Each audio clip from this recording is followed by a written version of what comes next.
We wanted to begin with what got you interested in becoming a stunt professional.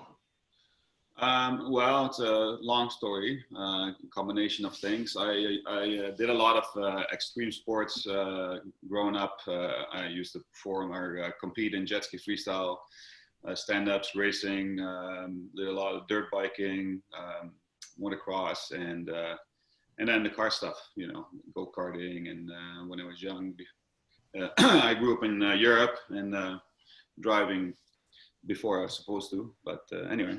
And then, getting hurt all the time, doing extreme sports and not getting paid for it, maybe a little bit of sponsorship here and there. I thought, well, maybe I should become a stuntman and make a career out of it. So that's sort of how it went. That's very cool.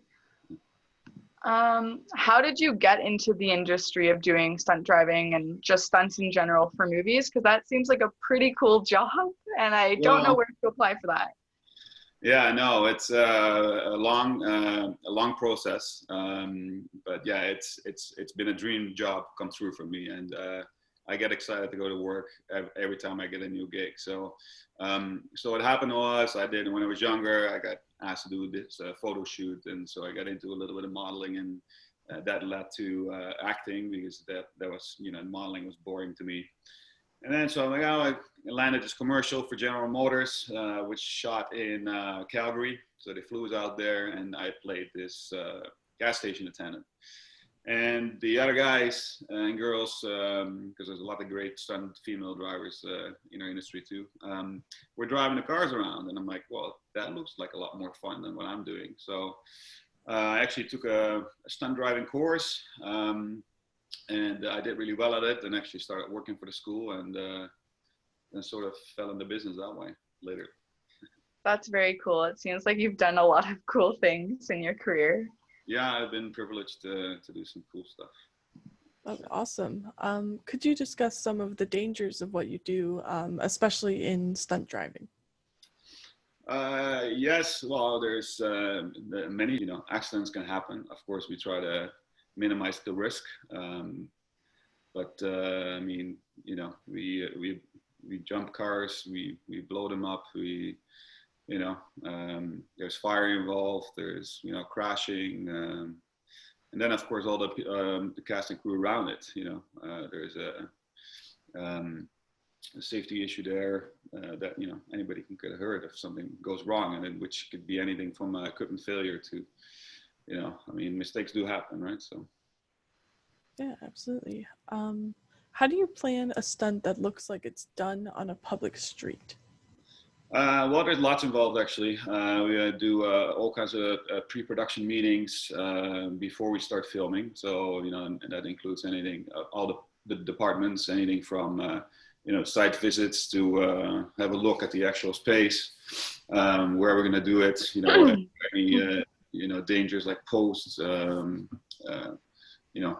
obstructions on the road conditions. And we bring all the departments with us and we discuss it all together. Have sort of like a field meeting. And then of course, on the day we always have a police that are going to close the road for us.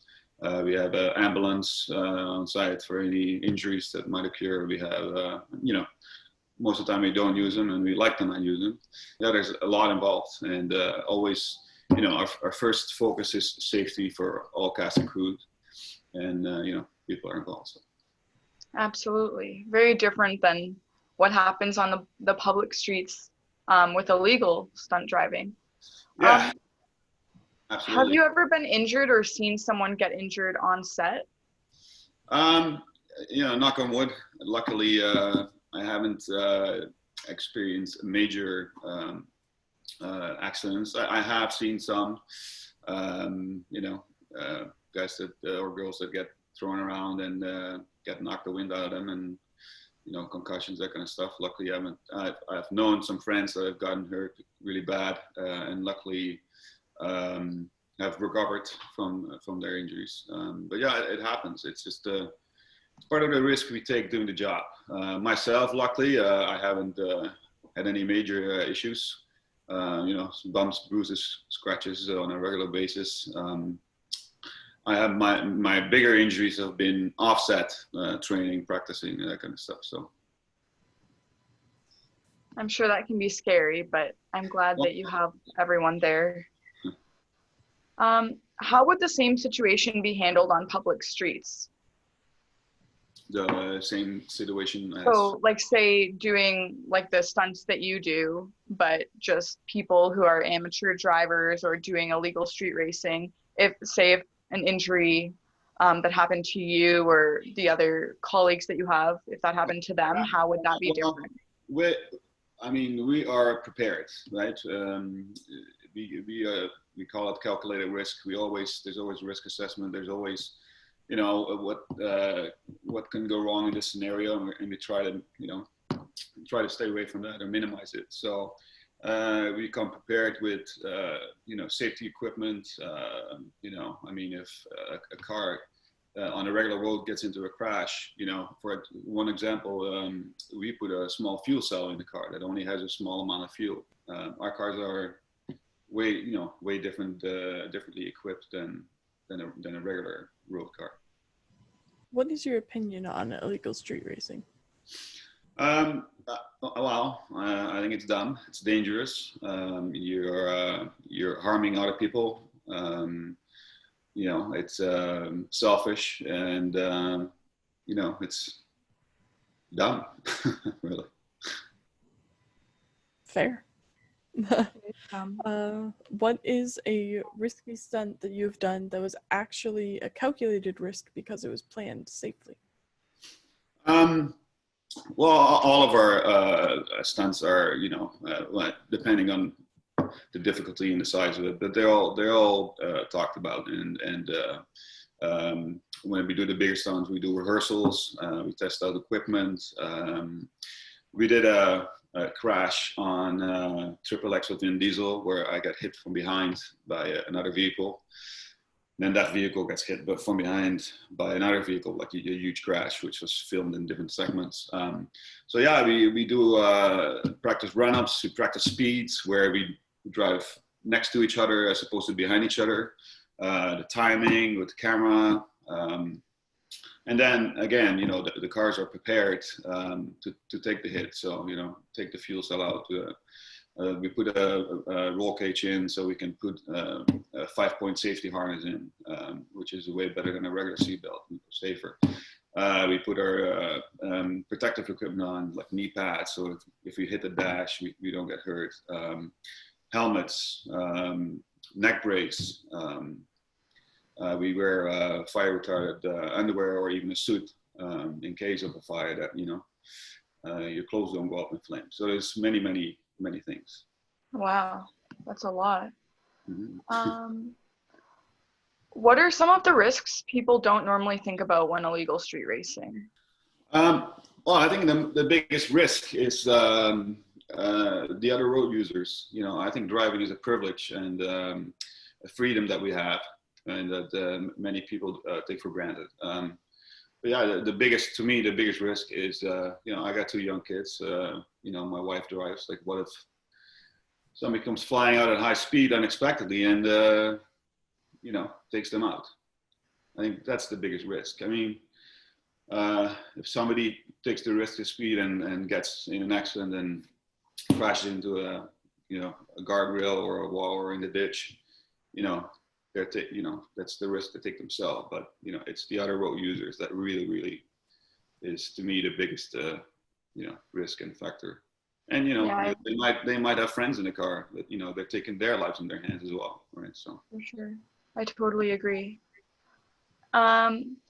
So maybe a somewhat controversial question, but do you believe that there is a link between illegal street racing and the films you're in?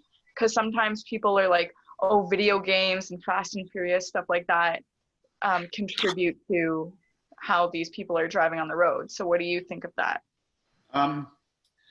Well, yes and no. It's the same as these video games that are out there now, where you're killing each other and, other stuff that happens in movies, like,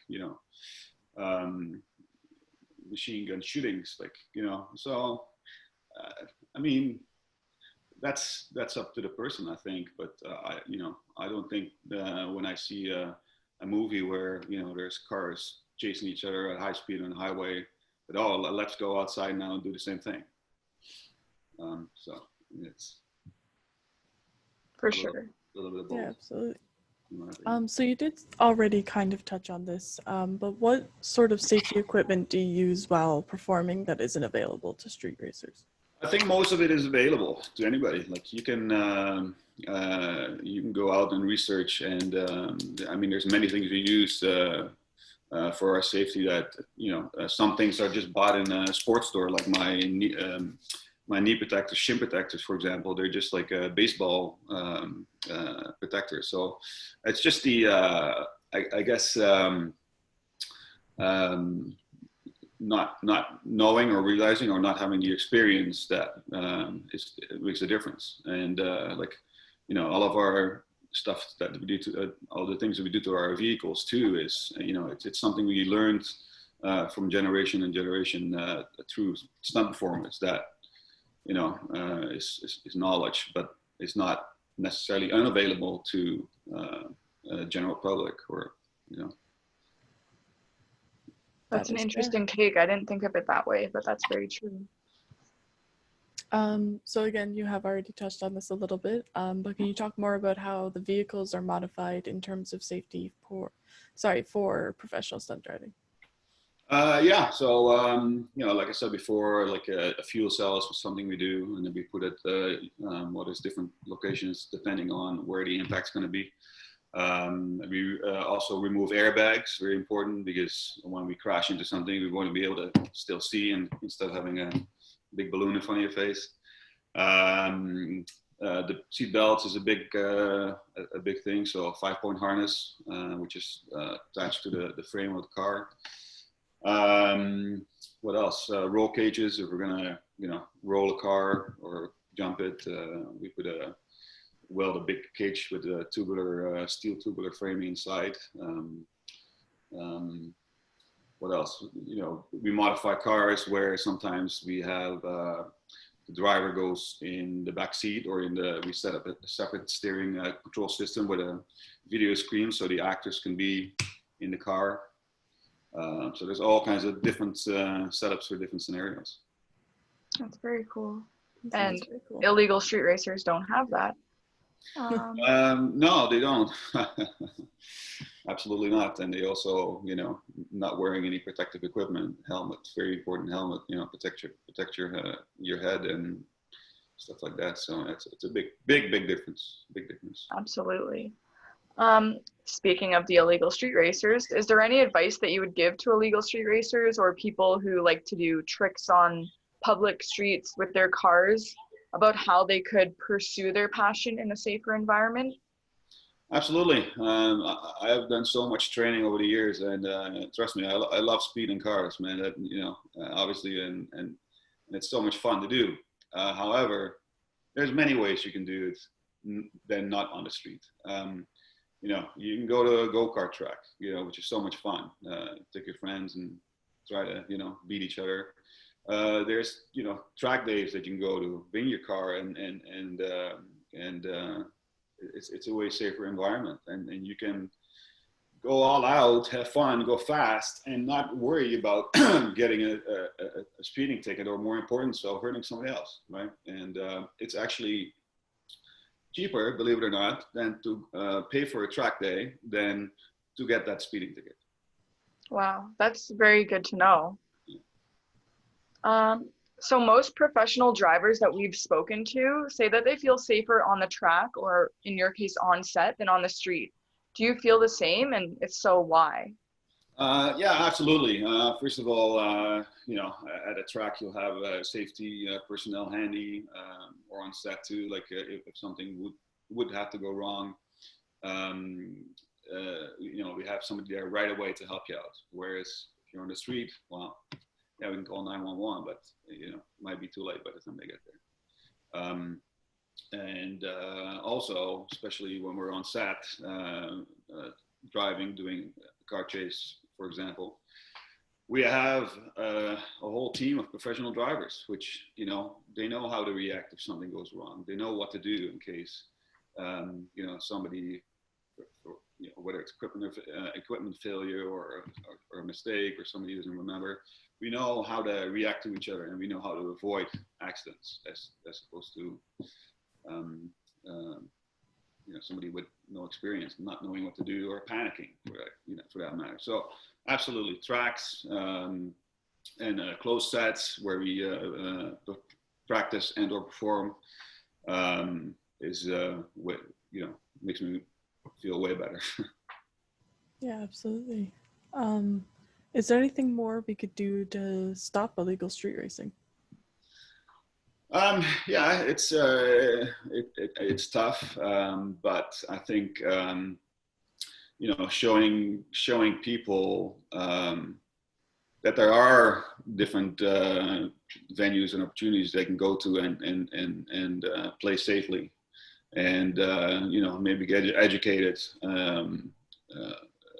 You know, educate, like you guys are doing, for example, educate people that, you know, this is not safe, but there is, you know, other ways to go about it in a safer manner. And I would just have a couple bonus questions to ask, just for a little bit of fun, just because we were curious. What was your favorite film to perform stunts in, and why? Wow, that's a loaded question, and I do love talking about it. You know, because it is really, it's a job which we take very seriously, but it's also a passion, and you know, the dream come through to work in a performing industry. So,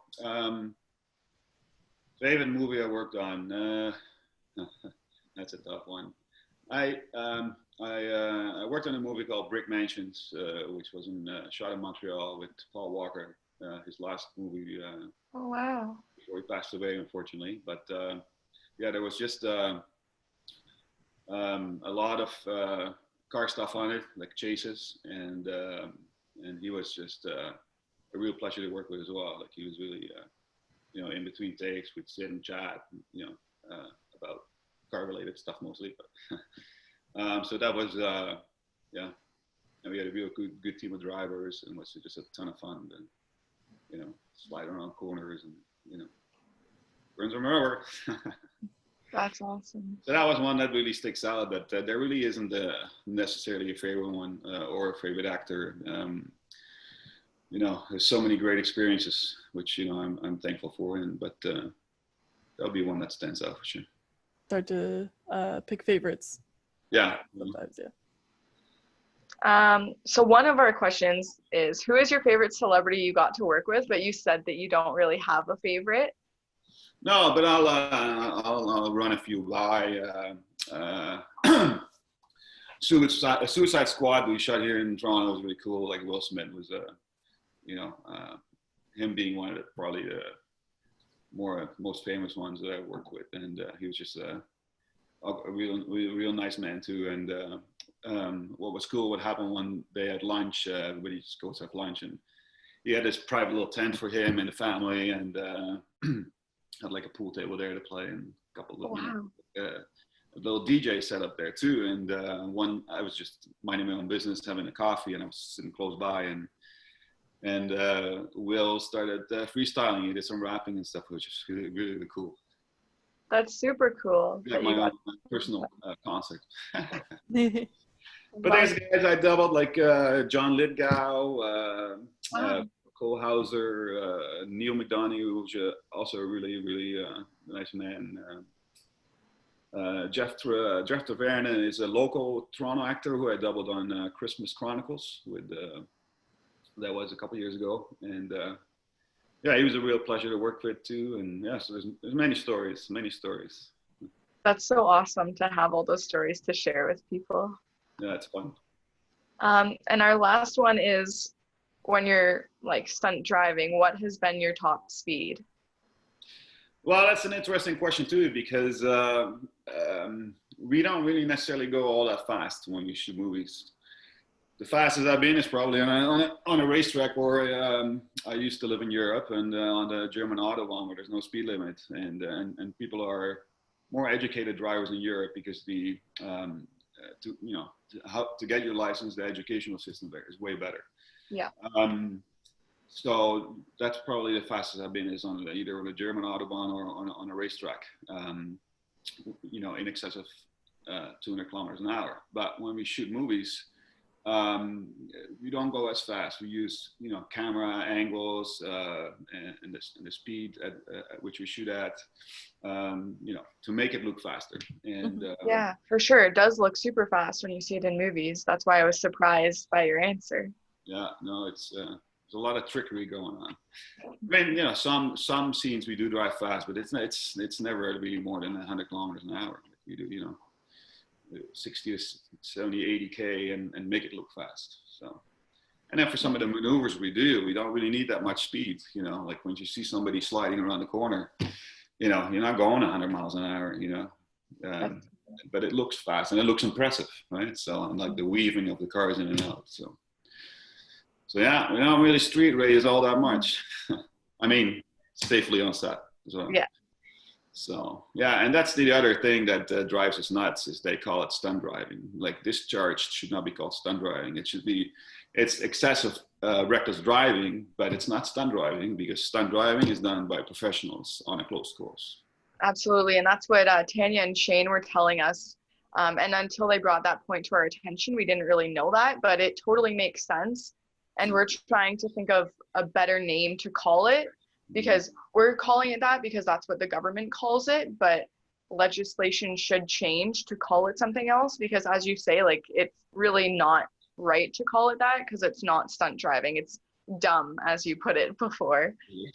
No problem. Hey, it's been a real pleasure talking about it with you guys, and I really like the initiative behind your program. And think about your loved ones when you hit the road, and don't risk yourself and anybody else.